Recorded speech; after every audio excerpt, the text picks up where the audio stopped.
6वी zone मराठीमध्ये मी सावी तुमचं खूप खूप मनापासून स्वागत करते. आज मी तुम्हाला उपवासाचे सांडगे बनवून दाखवणार आहे. हे सांडगे तळल्यानंतर पहा पॉपकॉर्नपेक्षाही जास्त फुललेले आहेत. हे सांडगे करायलाही खूप सोपे आहेत. तुम्ही एकदा बनवून वर्षभर हे सांडगे स्टोअर करून ठेवू शकता आणि जेव्हा उपवास असेल किंवा उपवास नसला तरीसुद्धा तुम्ही हे सांडगे तळून खाऊ शकता. खायलाही खूप टेस्टी लागतात. चला तर मग आता पटकन रेसिपीला सुरुवात करूयात. सांडगे बनवण्यासाठी सुरुवातीला आपण साबुदाणा भिजत घालूयात. त्यासाठी एका बाउलमध्ये 1 वाटी साबुदाणा काढून घ्यायचा आहे. साबुदाण्याचं वजनी प्रमाण सांगायचं झालं तर हा 200 ग्राम इतका साबुदाणा आहे. आता साबुदाणा आपल्याला स्वच्छ धुवून घ्यायचा आहे. त्यासाठी यामध्ये भरपूर पाणी घालायचं आणि 2-3 पाण्याने असा साबुदाणा स्वच्छ धुवून घ्यायचा. आता धुतलेल्या साबुदाण्यामध्ये आपल्याला परत पाणी घालायचं आहे. तिथे मी 1.5 वाटी पाणी यामध्ये घालते. साबुदाण्याच्या वरती थोडंसं पाणी राहील इतपत यामध्ये आपल्याला पाणी घालायचं आहे. बोटाने चेक केलं ना तर अर्ध कांडा आपण साबुदाण्याच्या वरती पाणी ठेवले एवढे यामध्ये पाणी आपण घालायचं आहे, म्हणजे साबुदाणा आपला छान भिजतो. आता यावरती झाकण ठेवायचं आहे आणि रात्रभर साबुदाणा भिजण्यासाठी असाच साईडला ठेवून द्यायचा आहे. आता दुसऱ्या दिवशी सकाळीच आपल्याला सांडगे बनवायला घ्यायचे आहेत. तर तुम्ही पाहू शकता साबुदाणा आपला अगदी छान फुललेला आहे, एकदम सॉफ्ट झाला आहे. अशाच प्रकारे आपल्याला साबुदाणा छान भिजवून घ्यायचा आहे. आता साबुदाणा तुम्ही मोकळा करून ठेवला तरीही चालेल. मी असाच थोडा वेळ साबुदाणा साईडला ठेवते आणि थोड्या वेळाने मग याला मोकळा करून घेते. आता आपल्याला सांडगे बनवण्यासाठी बटाटेसुद्धा लागणार आहेत. त्यासाठी ते मी 2 कच्चे बटाटे साल काढून घेतलेत. साल काढल्यानंतर हे बटाटे मी 2 पाण्याने स्वच्छ धुवून घेतलेत आणि नंतरसुद्धा हे पाण्यामध्ये ठेवलेत, जेणेकरून हे काळे होऊ नयेत म्हणून. आता हे बटाटे आपल्याला किसून घ्यायचे आहेत. त्यासाठी ताटामध्ये पाणी घ्यायचं आहे आणि माझ्याकडे अशा प्रकारची किसणी आहे. त्याला मोठे आणि छोटे असे 2 प्रकारचे होल आहेत. तर किस आपल्याला मोठ्या किसणीनेच किसायचा आहे, म्हणजे तो छान मोठा मोठा पडतो. तुमच्याकडे जर यापेक्षाही मोठी किसणी असेल ना, तुम्ही मोठ्या किसणीनेसुद्धा हा किस तयार करून घेऊ शकता. तर आपल्याला अशा प्रकारे हा बटाट्याचा किस तयार करायचा आहे, म्हणजे छान मोठा मोठा आणि लांब लांब आपला हा बटाट्याचा किस तयार होतो.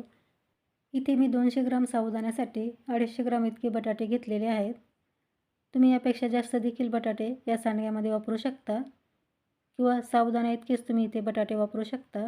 पण जेवढे सांडग्यामध्ये बटाटे जास्त असतील ना, तेवढेच सांडगे खायला खमंग कुरकुरीत लागतात. आता अशाच प्रकारे मी दोन्ही बटाटे किसून घेते. तर तुम्ही इथे पाहू शकता बटाटे मी किसून घेतलेत आणि खूप छान आपला हा किस तयार झालेला आहे. आता तयार किस आपल्याला 2-3 पाण्याने स्वच्छ धुवून घ्यायचा आहे. आता एका मोठ्या ताटामध्ये मी साबुदाणा देखील मोकळा करून घेतलेला आहे. आता यामध्ये आपल्याला स्वच्छ धुवून घेतलेला हा बटाट्याचा किस घालायचा आहे. हा बटाट्याचा किस धुतल्यानंतर आपल्याला यातलं पाणी पूर्ण पिळून काढायचं आहे आणि मगच हे साबुदाण्यामध्ये घालायचं आहे. तर संपूर्ण बटाट्याचा किस आपण यामध्ये घातला आहे. आता हा किस तुम्हाला खूप जास्त दिसत असेल, पण वाळल्यानंतर हा खूप कमी होतो वाळून. आता आपण काय करूया, यामध्ये चवीपुरतं मीठ घालूयात. तर कुठल्याही वाळवण्याच्या पदार्थामध्ये पहा मीठ थोडंसं कमीच घालायचं, नाहीतर वाळल्यानंतर तो पदार्थ खारट होण्याची शक्यता असते. आता यामध्ये आपल्याला हिरव्या मिरचीचा ठेचा घालायचा. तर 4 हिरव्या मिरच्या मी मिक्सरला पाणी न घालता अशा जाडसर वाटून घेतल्यात. हा ठेचा आपण यामध्ये घालूयात. तुम्हाला हिरवी मिरची यामध्ये घालायची नसेल तर रेड चिली फ्लेक्ससुद्धा तुम्ही यामध्ये घालू शकता किंवा फक्त मिठाचेसुद्धा तुम्ही हे सांडगे तयार करू शकता. हिरवी मिरची घातल्यानंतर पहा आपल्याला हे छान मिक्स करून घ्यायचं आहे.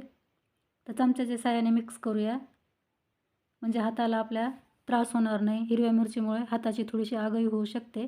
त्यासाठी असा एखादा चमचा घ्यायचा आणि त्याने सर्व जिन्नस छान मिक्स करून घ्यायचे. सांडगे बनवताना पहा हिरव्या मिरचीचा यामध्ये खूप जास्तही वापर करायचा नाही, नाहीतर खाताना थोडासा ठसका लागण्याची शक्यता असते.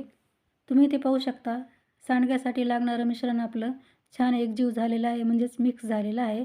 आता आपल्याला फक्त एक स्टेप एक्स्ट्राची करायची आहे, ज्यामुळे आपले सांडगे छान पांढरे शुभ्र होतात आणि पॉपकॉर्नपेक्षाही जास्त फुलतात. तर आता हे मिश्रण आपल्याला पोहे खायची चाळणी असते ना, त्यामध्ये काढून घ्यायचं आहे. तो व्हिडिओ माझ्याकडून शूट झाला नाही, तर मी तुम्हाला पुढची प्रोसेस दाखवते. इथे पहा मी गॅसवरती ना पातेल्यामध्ये पाणी ठेवले. पाण्याला छान उकळी आल्यानंतर आपल्याला ही चाळणी अशी वरती ठेवायची आहे. चाळणीला अगोदर तेल तूप काही लावायची गरज नाही, हे मिश्रण अजिबात चाळणीला चिकटत नाही. आता यावरती आपल्याला झाकण ठेवून गॅसची फ्लेम मिडियम करायची आहे आणि फक्त 4 ते 5 मिनिटाची याला वाफ काढून घ्यायची आहे. 4 ते 5 मिनिटानंतर झाकण काढायचं आहे. तर तुम्ही पाहू शकता या मिश्रणाचा हलकासा रंग बदलला आहे आणि हा साबुदाणासुद्धा आपल्याला ट्रान्सपरंट झालेला दिसतोय. असं मिश्रण झालं की लगेच गॅस बंद करायचा आणि सांडगे बनवायला घ्यायचे. यापेक्षा आपल्याला खूप जास्त हा साबुदाणा वाफवून घ्यायचा नाही. फक्त 4 ते 5 मिनिटाची वाफ दिली की हे मिश्रण तयार होतं. तर लगेच सांडगे बनवायला घेऊयात. सांडगे बनवण्यासाठी इथे मी पॉलिथिन शीट अगोदरच अंथरून घेतली. त्याला तेल तूप लावायची बिलकुल गरज नाही. आता अशा प्रकारे तुम्ही चमच्यामध्ये हे मिश्रण घेऊन असं थोडं थोडं टाकू शकता, कारण मिश्रण आता खूप गरम आहे. गरम असताना आपण जर यामध्ये हात घातला तर हात भाजू शकतो. त्यासाठी सुरुवातीला आपण असे चमच्याने सांडगे टाकून घेऊयात, किंवा मग तुम्ही एक करू शकता, मिश्रण थोडंसं थंड होऊ देऊ शकता आणि नंतर याचे सांडगे बनवायला घेऊ शकता. आता एका बाउलमध्ये पाणी घ्यायचं आहे, थंड पाणी. त्यामध्ये हात बुडवून अशा प्रकारे आपल्याला हे सांडगे बनवून घ्यायचे आहेत. थंड पाण्यात हात बुडवून घेतल्यामुळे आपल्या हाताला भाजतही नाही आणि सांडगेसुद्धा आपल्याला पटपट घालता येतात. अशाच प्रकारे आपल्याला आता हे संपूर्ण सांडगे बनवून घ्यायचे आहेत. हे सांडगे बनवताना याला खूप जास्त प्रेस करायचं नाही, म्हणजे दाबून जास्त सांडगे बनवायचे नाही.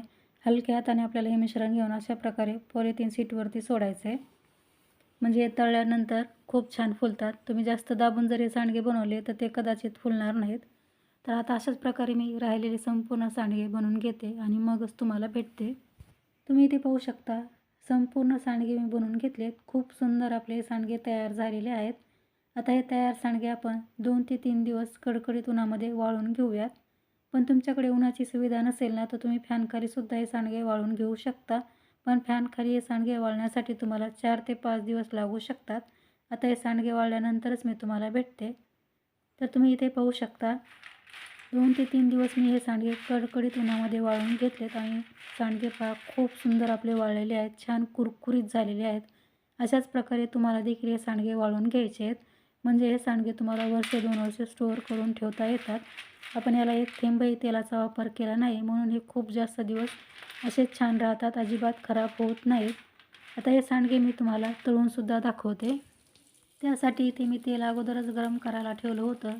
तेल आपल्याला चांगलं कडकडीत गरम होऊ द्यायचं आहे आणि मगच त्यामध्ये अशा प्रकारे सांडगे सोडून मस्त तळून घ्यायचे. तर तुम्ही पाहू शकता, सांडगे पॉपकॉर्नपेक्षाही खूप जास्त फुललेले आहेत आणि छान खुसखुशीत कुरकुरीत झालेले आहेत.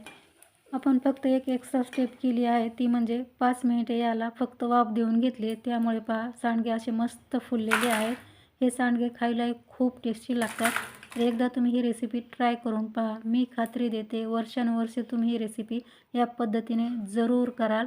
तर ट्राय करून पहा. रेसिपी कशी वाटली हे मला कमेंट्समध्ये नक्की सांगा. रेसिपी तुम्हाला आवडली तर रेसिपीला लाईक, शेअर करा.